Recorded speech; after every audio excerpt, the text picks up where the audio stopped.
행복한 노년을 위한 지혜를 들려드립니다. 여러분, 안녕하세요. 얼마 전 저희 채널 구독자로부터 댓글을 받았습니다. 78세의 한 시청자님께서 보내주신 이야기였어요. 78살이 된 지금 저도 간질환을 겪고 있습니다. 눈이 가렵고 온몸이 가려운 증상들이었습니다.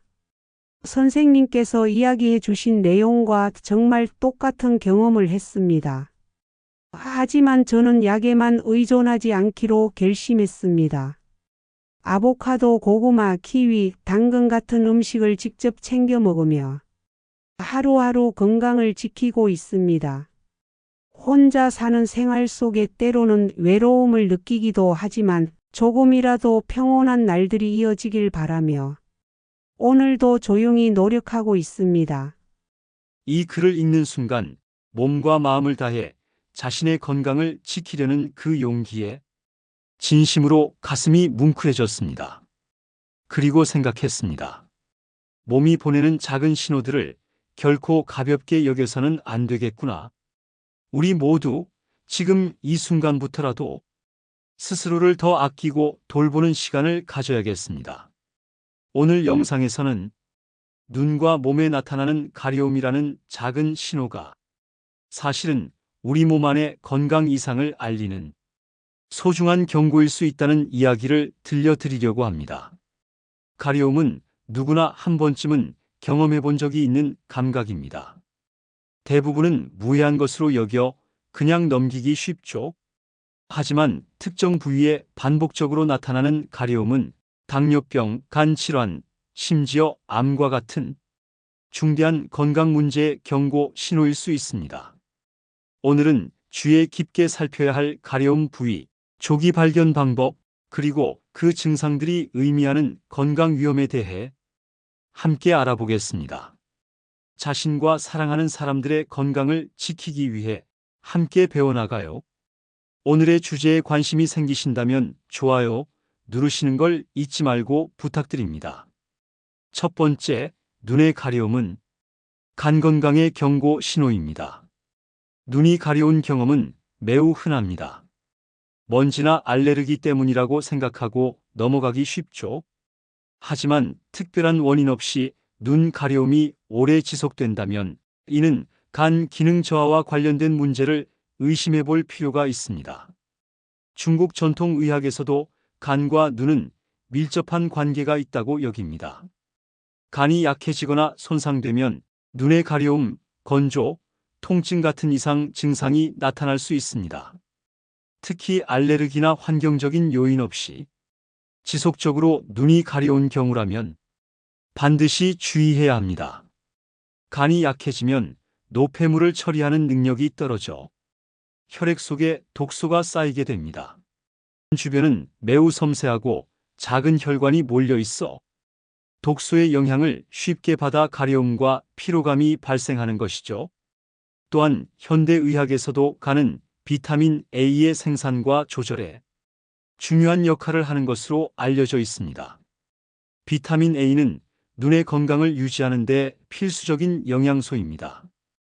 간 기능이 저하되면 비타민 A 공급이 줄어들어 눈이 쉽게 건조해지고 민감해지며 가려움이 심해질 수 있습니다.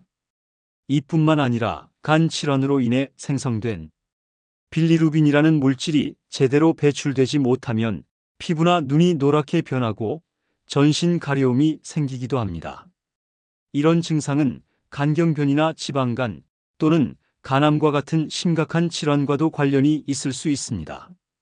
만약 원인을 알 수 없는 눈의 가려움이 지속된다면 건강한 식습관으로 간을 돌보는 것이 중요합니다. 식이섬유, 비타민, 미네랄이 풍부한 음식들, 특히 녹색 채소, 브로콜리, 당근 등은 간과 눈 건강 모두에 긍정적인 영향을 줍니다. 또한 지방이 많은 음식, 패스트푸드, 술 등은 간에 부담을 주므로 피하는 것이 좋습니다. 이와 함께 꾸준한 운동은 체내 독소 배출을 돕고 혈액순환을 개선해 눈과 장기에 충분한 산소와 영양이 공급되게 해줍니다. 특히 충분한 수면은 간이 밤사이 스스로를 회복하고 해독하는 데 매우 중요합니다. 만약 눈의 가려움 외에도 피부나 눈이 노랗게 변하거나 극심한 피로감, 오른쪽 윗배 통증 등이 동반된다면 지체하지 말고 병원을 찾아 검진을 받아야 합니다. 간 초음파 검사, 혈액 검사, 빌리루빈 수치 측정 등을 통해 문제를 조기에 발견하고 적절한 치료를 받을 수 있습니다. 작은 눈의 가려움이 간질환의 신호일 수 있다는 것 꼭 기억해 두세요. 두 번째, 손발의 가려움은 숨어있는 건강 문제의 신호입니다. 손발 가려움은 흔히 건조하거나 알레르기 반응 때문에 생기는 가벼운 문제로 생각되기 쉽습니다. 하지만 뚜렷한 원인 없이 오래 지속된다면 몸 안에 심각한 문제가 있을 수 있습니다. 특히 당뇨병과 담즙 정체성 간질환은 손발의 지속적인 가려움과 관련이 깊습니다. 당뇨병이 있으면 혈당 조절 능력이 떨어지면서 몸이 탈수 상태가 되고 피부가 쉽게 건조해집니다. 손발은 혈액순환이 약한 부위라 건조함이 더 심해지고 가려움이 나타납니다. 또한 당뇨병이 오래 지속되면 신경 손상이 발생하는데 이를 당뇨병성 신경병증이라고 합니다. 이 경우 신경이 손상되어 뇌에 잘못된 신호를 보내 특별한 이유 없이도 지속적인 가려움을 느끼게 됩니다. 이로 인해 손발에 상처가 생기고 감염이 악화되면 최악의 경우 절단까지 이를 수 있습니다. 한편 손발 가려움은 간 내 담관에 염증이 생기는 담즙 정체성 간질환의 초기 증상일 수도 있습니다. 담즙이 제대로 배출되지 않으면 몸 전체로 퍼지면서 특히 손바닥과 발바닥에 극심한 가려움을 유발합니다. 이 가려움은 주로 밤에 심해져 수면을 방해하고 삶의 질을 심각하게 떨어뜨립니다. 이런 경우 역시 조기 발견과 관리가 생명을 지키는데 결정적인 역할을 합니다. 정기적인 건강검진을 통해 작은 이상 신호를 놓치지 않는 것이 중요합니다. 세 번째, 가슴의 가려움은 절대 지나쳐서는 안 될 건강 경고입니다. 가슴 부위의 가려움은 보통 건조하거나 가벼운 자극 때문이라고 여기기 쉽습니다. 하지만 뚜렷한 원인 없이 가려움이 지속된다면 특히 염증성 유방암을 의심해 볼 필요가 있습니다. 염증성 유방암은 일반적인 유방암과 달리 뻔히 만져지는 혹이 생기지 않는 경우가 많습니다. 대신 가슴의 피부에 변화가 나타나는데 지속적인 가려움이 그 초기 증상 중 하나입니다. 이와 함께 가슴이 붉게 변하거나 부어오르거나 껍질처럼 거칠게 변하는 경우도 있습니다. 또한 겨드랑이나 쇄골 주위 림프절이 붓기도 합니다. 염증성 유방암은 빠르게 진행되는 암이기 때문에 초기에 발견하는 것이 매우 중요합니다. 조기에 진단하면 다양한 치료 방법이 가능해지고 생존율도 높아집니다. 만약 지속적인 가려움 외에도 가슴 통증, 림프절 부종, 피부 변화 등이 동반된다면 절대 가볍게 넘기지 말고 즉시 전문의와 상담해야 합니다. 이제까지 말씀드렸듯이 눈, 손발, 가슴 부위의 가려움은 단순한 피부 문제가 아니라 간질환, 당뇨병, 심각한 유방질환 등 몸 안 깊은 곳에서 보내는 중요한 경고 신호일 수 있습니다. 지금 몸이 가려우신 분이 계신가요? 일단 가려움이 느껴질 때 무조건 병을 의심하기에 앞서 가장 먼저 점검해야 할 부분이 있습니다. 바로 피부 자체의 건강 상태입니다. 특히 나이가 들면서 피부는 자연스럽게 얇아지고 수분을 머금는 힘도 약해지기 때문에 가벼운 건조만으로도 쉽게 가려움을 느끼게 됩니다.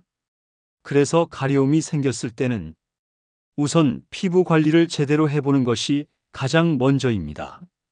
그리고 관리에도 불구하고 증상이 개선되지 않을 때 비로소 다른 내부 질환을 의심해보는 것이 올바른 순서입니다. 그럼 시니어 분들을 위한 부드럽고 안전한 목욕법과 피부관리 방법을 하나하나 함께 알아보겠습니다. 첫 번째, 목욕할 때는 미지근한 물을 사용하세요. 물이 너무 뜨거우면 피부의 보호막인 피지막이 사라져버려 오히려 건조와 가려움을 악화시킬 수 있습니다. 손으로 만져봤을 때 따뜻하다고 느껴지는 정도, 약 37도에서 40도 사이가 가장 적당합니다. 두 번째, 목욕 시간은 10분 이내로 짧게 합니다. 오래 물속에 있으면 피부가 더 건조해질 수 있으니 짧고 산뜻하게 마치는 것이 중요합니다. 세 번째, 때를 밀지 않고 부드럽게 씻는 것을 권합니다. 피부를 보호하기 위해서는 손이나 부드러운 수건으로 가볍게 문질러 씻는 것만으로 충분합니다. 거친 때밀이는 피부에 미세한 상처를 내어 가려움과 염증을 악화시킬 수 있습니다. 네 번째, 비누나 바디워시는 저자극성 제품을 사용하세요. 가능하면 향이 강하거나 거품이 풍성한 제품보다는 피부에 자극이 적고 보습 성분이 함유된 제품을 선택하는 것이 좋습니다. 목욕 후에는 반드시 5분 이내에 보습제를 발라야 합니다. 물기를 톡톡 두드리듯 닦아낸 후 아직 피부에 약간의 수분감이 남아있을 때 바로 보습제를 발라야 수분이 피부 속에 오래 머무를 수 있습니다. 보습제는 꾸준히 사용해야 효과를 볼 수 있습니다. 아침, 저녁 하루 2번 꼭 습관처럼 발라주세요. 특히 팔, 다리, 등 같은 부위는 더 신경 써서 챙기는 것이 좋습니다. 또 하나, 실내 습도도 중요한데요.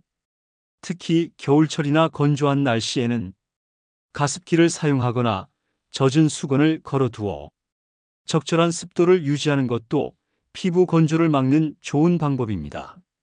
이렇게 피부 관리를 올바르게 실천해도 가려움이 계속되거나 점점 심해진다면 그때는 몸 안에 다른 문제가 숨어 있을 가능성을 생각해 봐야 합니다. 간 건강, 신장 기능, 혈당 수치, 갑상선 문제 등 몸속 균형이 무너질 때 피부는 가장 먼저 그 신호를 보내오니까요. 작은 증상을 무심히 넘기지 않고 차근차근 살펴보고 대응하는 것. 그것이 결국 건강을 오래 지키는 가장 좋은 방법입니다. 눈, 손발, 가슴 부위의 가려움 이외에도 우리가 흔히 간과하기 쉬운 다른 부위의 가려움 역시 몸속 장기의 문제를 알려주는 소중한 힌트가 될 수 있다는 사실 알려드리겠습니다. 특히 등이나 허리 쪽이 자주 가렵다면 만성 신장 질환이나 갑상선 기능 저하증을 의심해 볼 수 있습니다. 신장이 제 역할을 하지 못해 체내에 노폐물이 쌓이면 특히 등과 허리 주변 피부에 심한 가려움이 나타나기도 합니다. 또 갑상선 기능이 저하되면 피부가 심하게 건조해지면서 몸통 쪽에 가려움이 잘 생깁니다.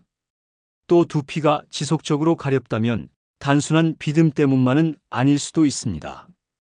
지루성 피부염이나 아토피 피부염은 물론이고 빈혈이나 스트레스, 심지어 호르몬 변화로 인해 두피 가려움이 심해질 수 있습니다. 특히 가려움과 함께 탈모가 동반된다면 그때는 반드시 정확한 검진을 받아보시는 게 좋습니다. 항문 주변이 가려운 경우도 생각보다 중요한 신호일 수 있습니다. 당뇨병 환자들은 면역력이 약해지면서 감염에 쉽게 노출되기 때문에 항문 주변에 세균성 감염이나 진균 감염이 생기면서 심한 가려움이 나타날 수 있습니다.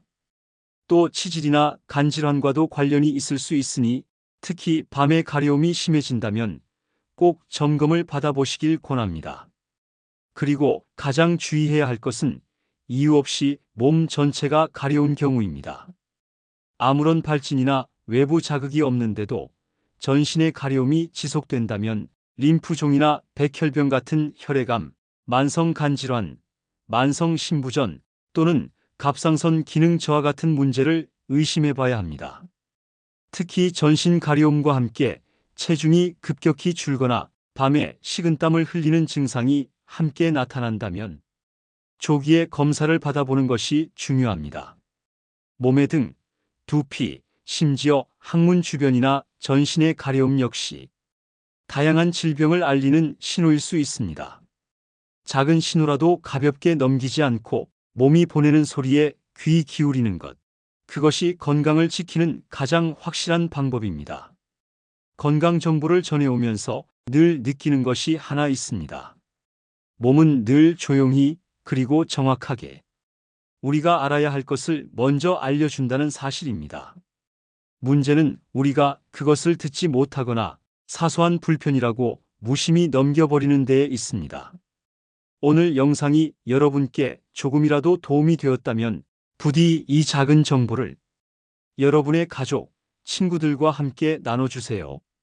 여러분의 관심과 실천이 사랑하는 사람들의 생명을 지킬 수도 있습니다. 건강은 가장 소중한 자산입니다. 오늘 영상이 어르신들의 건강한 삶을 위한 작은 등불이 되었다면 댓글 남겨주세요. 여러분의 의견은 늘 제게 큰 힘이 됩니다. 항상 건강하시고 행복하시길 진심으로 바랍니다. 이 영상이 도움이 되셨다면 좋아요와 공유 부탁드리고 앞으로도 건강에 관한 유익한 정보들 놓치지 않게 구독하기도 잊지 마세요. 항상 건강하시고 행복한 하루 되시길 기원드립니다.